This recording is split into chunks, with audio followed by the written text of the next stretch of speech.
C Venugopal മാധ്യമങ്ങളെ കാണുന്നു. നമുക്ക് അതിലേക്ക് പോകാം. പരമ്പരാഗതമായ സീറ്റ് ഇന്ദിരാഗാന്ധിയും സോണിയാഗാന്ധിയും റെപ്രസെന്റ് ചെയ്ത സീറ്റ്, അവിടെ രാഹുൽ ഗാന്ധിയുടെ യു പിയിൽ ഉണ്ടായിരിക്കുന്ന വലിയ മാറ്റം റീറ്റെയിൻ ചെയ്യാനായിട്ടുണ്ട്. അത് ഇന്ത്യക്കാകെ മാറ്റം ഉണ്ടാക്കിയത് യു പി ആണ് ഈ തെരഞ്ഞെടുപ്പിൽ. ആ മാറ്റം ഉൾക്കൊണ്ടതായിട്ടുണ്ട് രാഷ്ട്രീയമായിട്ട്. അതോടൊപ്പം തന്നെ കേരളം നൽകിയ ഏറ്റവും വലിയ ഇമോഷണൽ ടച്ച്, വയനാട് നൽകിയ ആ വൈകാരികമായിട്ടുള്ള അടുപ്പം, അത് അദ്ദേഹത്തെ സംബന്ധിച്ചിടത്തോളം വളരെ വിഷമകരമായ തീരുമാനമായിരുന്നു ഇത്രയും വരെ. പക്ഷേ കോൺഗ്രസ് അധ്യക്ഷൻ ഇന്ന് ഒരു മീറ്റിംഗ് വിളിച്ചുകൂട്ടി ഈ കാര്യം ചർച്ച ചെയ്യാനായിട്ട്. അത് വെച്ച് പാർട്ടി തീരുമാനമെടുത്ത് രാഹുൽ ഗാന്ധി ആ തീരുമാനത്തെ അംഗീകരിക്കുകയായിരുന്നു.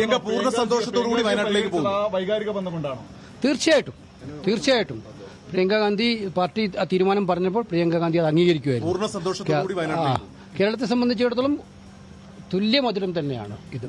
വളരെ സന്തോഷം. 2019 ഒപ്പം നിന്ന മണ്ഡലം എന്ന നിലയിലാണോ വയനാടിനെ രാഹുൽ ഗാന്ധി പരിഗണിച്ചത്?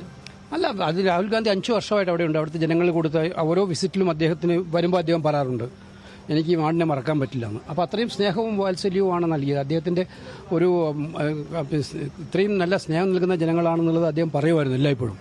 അതുകൊണ്ടാണ് അദ്ദേഹത്തിന് ആ ഒരു വൈകാരികമായ അടുപ്പം വയനാടിനോടുണ്ട്. ദേശീയ നേതൃത്വത്തിൽ ആദ്യം തന്നെ ഇത്തരത്തിലുള്ള ചിന്തകൾ ഉണ്ടായിരുന്നു. പ്രിയങ്ക ഗാന്ധി അവിടേക്ക് പോകണം, രാഹുൽ ഗാന്ധി ഒഴിയുമ്പോൾ ഗാന്ധി കുടുംബത്തിന്റെ പ്രതിനിധി തന്നെ ഒന്നുമല്ല. അത് അങ്ങനെയുള്ള ഇന്നിപ്പോ ഈ സാഹചര്യത്തിൽ എടുത്ത തീരുമാനമായിട്ട് ഇത് കണക്കാക്കിയാൽ മതി. എത്രത്തോളം Priyanka ഗാന്ധിയാണ്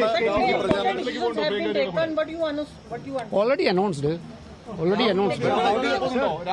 you look at the decision that will be taken? This is one of the excellent decision.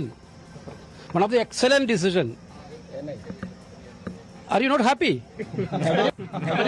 Everybody is happy. Everybody is happy about the decision. Rahul Raebareli and Priyanka ji is going to contest in Wayanad. Both are excellent decisions. അല്ല, അത് ജനങ്ങളല്ലേ തീരുമാനിക്കേണ്ടത്.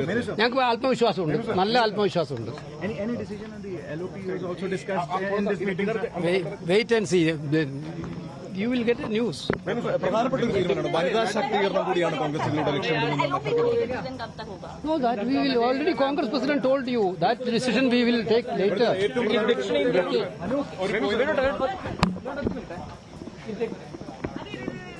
രുചീഷ് തുടരുന്നുണ്ട്. Rucheesh, K C Venugopal സംസാരിക്കുന്നതാണ് നമ്മൾ കണ്ടത്. ദേശീയ മാധ്യമങ്ങളോട് അദ്ദേഹം ചോദിക്കുന്നുണ്ട് നിങ്ങൾ ഹാപ്പി അല്ലേ എന്ന്.